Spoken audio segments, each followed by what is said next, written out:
Salt Lake City, it's difficult to miss the irony. Alex Smith is off to one of the best starts in NFL history while Colin Kaepernick, once the future of quarterbacking, is out of football just 5 years after chasing Smith out of San Francisco. They were the central characters, along with Jim Harbaugh, in a drama that was followed like a soap opera by American sports fans. None has emerged so well, and so gracefully, as Smith. Kaepernick's play began to decline the year after he replaced Smith once opponents learned to slow play the read option, and he lost his starting job and eventually his employment. The temperamental Harbaugh wore out his welcome and fled to the college game. Now Kaepernick is doing whatever it is full-time political activists do, and Harbaugh is trying to figure out how to beat Smith's old college coach, Urban Meyer, at Ohio State. Playing well is the best revenge, and Smith is doing all of that. The Kansas City Chiefs are the only unbeaten team in the NFL, and through 5 games Smith has been brilliant. He leads the NFL in completion percentage 76.6, pass efficiency rating 125.8 and yards per attempt 8.8. He has thrown for 1,391 yards, 11 touchdowns and 0 interceptions. According to ProFootballReference.com, Smith has had the 4th best start in NFL history through 5 games, trailing only Peyton Manning, Tom Brady and Dante Culpepper. Smith is the only one among the top 10 who had no interceptions, and he ranks first in completion percentage. Alex Smith is the story of the year so far in the NFL, and if you have any heart at all, you're pulling for him. Ever since the University of Utah quarterback was made the first pick of the 2005 NFL Draft, it seems everything, fate, coaches, injuries, conspired to sweep him aside or write him off. He played poorly during his first few years in the league, and the 49ers were largely at fault.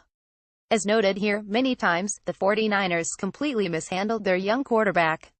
He had 7 offensive coordinators and 4 head coaches in his first 7 seasons. He was thrust into the starting lineup early in his rookie season when neither he nor the under-talented offense was equipped for it. It was a recipe for failure. 2 of his head coaches publicly questioned his toughness and manhood. One of them scolded him on the sideline like a schoolchild on national TV, prompting broadcaster John Madden to say, "That's really not part of coaching." When Smith had an injured shoulder that he claimed hampered his ability to throw, one head coach doubted publicly that he was really injured. Smith wound up undergoing surgery and missed part of one season and all of the 2008 season. Smith's career was going nowhere. He was relegated at various times to a backup role behind J.T. O'Sullivan, Shaun Hill and Troy Smith. In his first 3 seasons he had 11 wins, 19 touchdown passes and 31 interceptions. He was battered and broken, physically and mentally he was widely called a bust. The 49ers were ready to cut their losses with Smith, but then along came Harbaugh in 2011. He talked Smith into returning to the team and revived his career only to turn his back on him. Smith and Harbaugh won 13 of 16 games and advanced to the conference championship game and were on their way to the Super Bowl until the team's punt returner lost a pair of fumbles.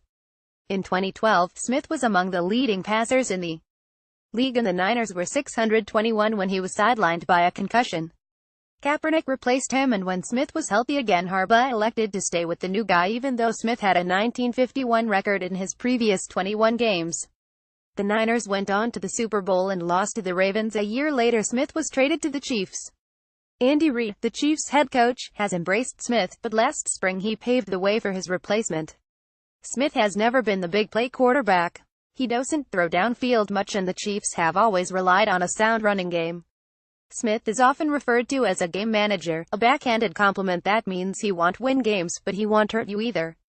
There was some truth in that. Remarkably, Smith has only 8 300-yard games in his 13-year career. Brady and Aaron Rodgers both have 9 of them since the beginning of last season. After the 2016 season, in which the Chiefs won the division title but failed to reach the conference championship game, the Chiefs traded up to get the 10th pick of the draft, which they used to select quarterback Patrick Mahomes. Once again, Smith was being swept aside. Even he conceded that Mahomes was the Chiefs' quarterback of the future and that this was likely his last season with the Chiefs. Meanwhile, Smith has been the best quarterback in the league. He's also 279 in his last 36 games, averaging 10 wins a season in 4+ seasons with KC. As usual, he has handled the arrival of his heir apparent with aplomb. By all accounts, there is none of the tension that accompanied the arrival of Rodgers on Brett Favre's Packers or Steve Young's arrival on Joe Montana's 49ers. Nor did he ask to be traded, which is what Sam Bradford did when the Eagles drafted Carson Wentz. It's been business as usual for Smith, and that's good news for the Chiefs.